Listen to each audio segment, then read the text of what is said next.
लुका छिपी का खेल चल रहा है इस मामले में।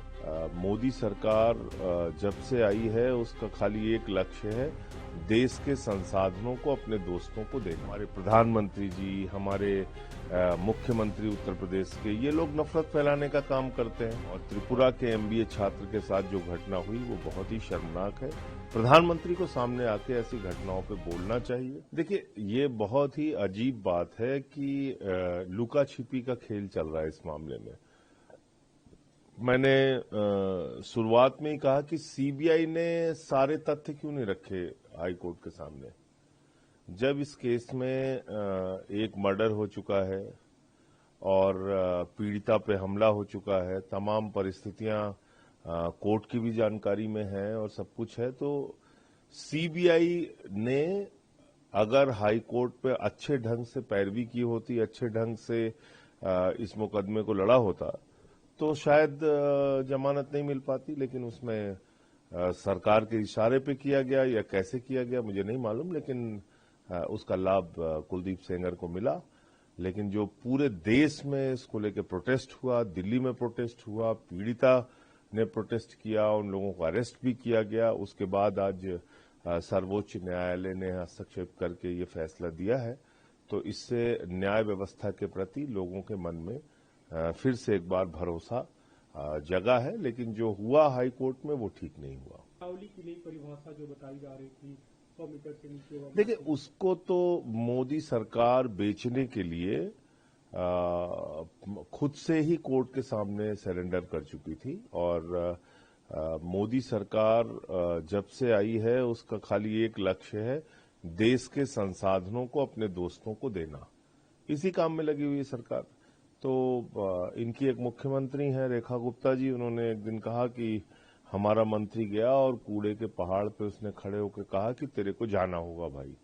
तो मोदी जी भी किसी दिन रात में 2-3 बजे उठ के चले गए होंगे अरावली पर्वत पे, उन्होंने भी कह दिया होगा तेरे को जाना होगा भाई। फिर जब जनता ने प्रोटेस्ट किया तब उन्होंने कहा तेरे को रुकना होगा भाई। यही सब चल रहा है इस देश में। बहुत ही दुर्भाग्यपूर्ण है कि इस तरह से हम अपने संसाधनों को बिकता हुआ, कटता हुआ, टूटता हुआ देख रहे हैं। लाखों की संख्या में पेड़ काट दिए जाते हैं, खदानें औने पौने दामों पे दे दी जाती हैं, एयरपोर्ट जो जनता के पैसे से बनाया जाता है उसको सौंप दिया जाता है। तो ये तो एक प्रकार से सब कुछ अपने दोस्त पे लुटाने की कार्रवाई है। और आज अरावली के मामले में भी जो सुप्रीम कोर्ट का फैसला है वो स्वागत योग्य है, अच्छा फैसला है। त्रिपुरा के एक छात्र के साथ देहरादून में काफी अमानवीय घटना हुई, से मारा गया, देखिए, वो घटना बहुत ही शर्मनाक है और एक एक देशवासी को इस घटना पर शर्मिंदा होना चाहिए।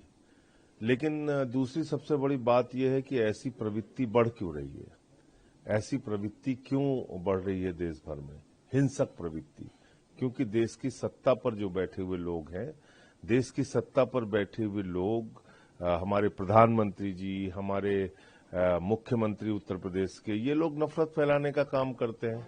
और इसी के कारण पूरे देश में ये ऐसी घटनाएं बढ़ रही हैं। क्रिसमस पे भी हम लोगों ने देखा कि एक नेत्रहीन महिला को बीजेपी की महिला नेता ने गाली गलौज किया। और ऐसे ही हमने देखा कि अभी काशी के घाट पे जापान का एक छोटा सा बच्चा वो स्नान कर रहा है, उसके साथ लोग अभद्रता कर रहे हैं, गाली गलौज कर रहे हैं।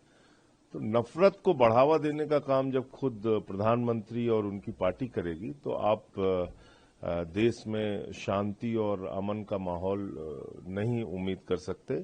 और त्रिपुरा के एमबीए छात्र के साथ जो घटना हुई वो बहुत ही शर्मनाक है। प्रधानमंत्री को सामने आके ऐसी घटनाओं पे बोलना चाहिए, उनको माफी मांगनी चाहिए। जबलपुर की महिला नेता ने जो उनके कांड किया या बजरंग दल के लोग जो काम कर रहे हैं,